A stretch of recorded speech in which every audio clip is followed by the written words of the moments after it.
My name is Tim Knight, and I'm a storyteller. I was born in England, which is why I speak funny. But now I'm Canadian, and I train TV journalists in storytelling, and I make TV documentaries.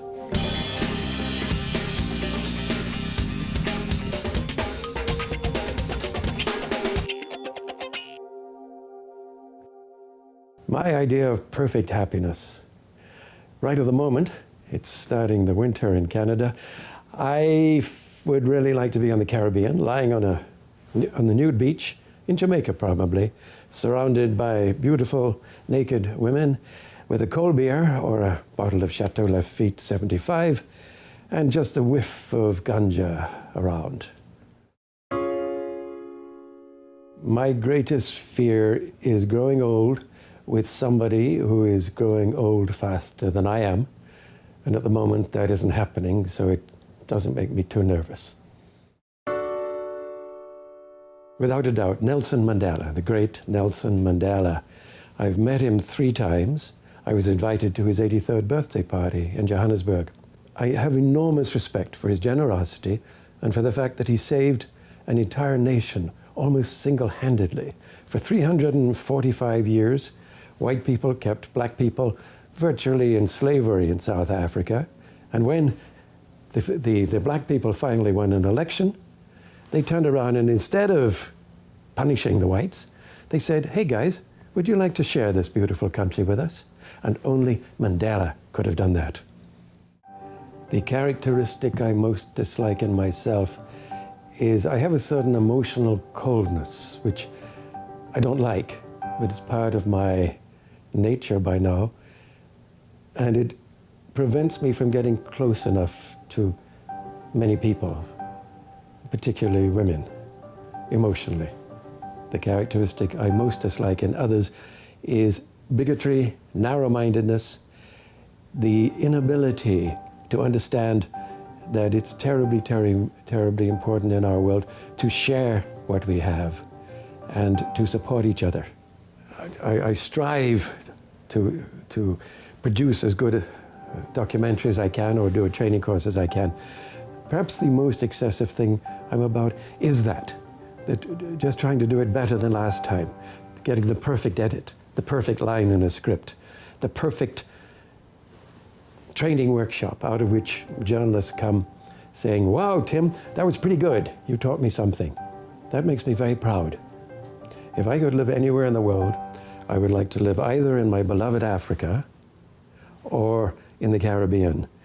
The 2 places make me more alive, more passionate. The people are more generous. They give me more, so I can give more back. What challenges me the most professionally is that I'm not a very good businessman. I should by now be pretty good at it, but I'm not. What challenges me the most emotionally is a certain emotional coldness in me, which makes it difficult sometimes to make emotional contact with other people or to give as much of myself as I would like to make that emotional contact. It's probably a British thing in the start, and it could have quite a lot to do with my upbringing in British public schools where emotion is not considered a manly sport. I was happiest in all my life when I was a foreign correspondent in the Congo, in my mid-20s, very young, in a hotel with all the other journalists, and they were all very important journalists indeed, from BBC and NBC and CBS and such folk. And I did as well as they did, and it gave me a tremendous confidence. And at that age, you desperately need that sort of confidence. And I was really happy. And they drank Johnnie Walker Black Label. And so I started drinking Johnnie Walker Black Label too. And they had the finest of everything, so I felt I had to have that too. It was a very oddly happy time, in spite of the fact that we were surrounded by desperation and death. It was a growing time, and that was very important to me. The most satisfaction is seeing my children, and professionally, the most satisfaction is doing something really well, doing it to the best of my ability in a training workshop or making a documentary, and probably being in the arms of a beautiful woman. My greatest achievement is, yes, my children, but also an Emmy statue, which I have on my bookshelf for making documentaries. And it opened a whole world to me. Once you have an Emmy, I worked then internationally and in the States and here. When you show somebody your resume and they say Emmy on it, they kind of think that maybe you know something about what you're doing. It's not always true that you do. It certainly enables you to get over a whole lot of hurdles otherwise. An Emmy is considered to be a great medal. My most treasured possession, I'm not sure if children can be a possession. In fact, they're grown up now, so they're hardly possessions. But my daughter Leslie and my son Derek, who are very fine people.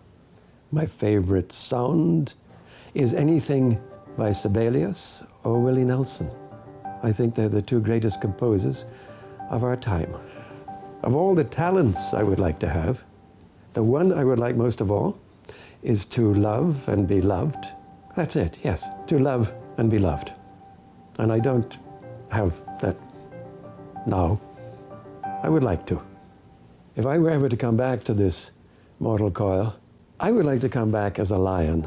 It sounds a little cliched, but I've just been making documentaries in South Africa, mainly about lions. And they are so incredibly impressive. Their power, their strength, their confidence is so astounding. And also they live in Africa, where I would really like to live at least part of the time, instead of just visiting it, which I've done a lot, but I'd love to go back and live there.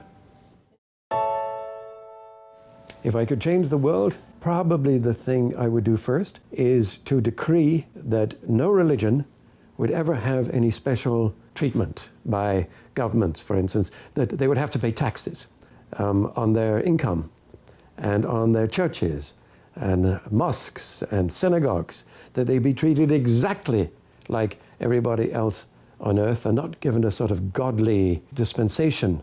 And I have a funny suspicion that after about 10 years, there would be damn near no organized religion left. If I had a motto, it would be Ich dien, which is the German for I serve. And it's one of the things that I hammer into the people on my journalism workshops. We are servants of the people, we serve, and it is a great honor to be servants of the people. It was called LSD, the trip to where, and it was about acid. I took acid during the documentary.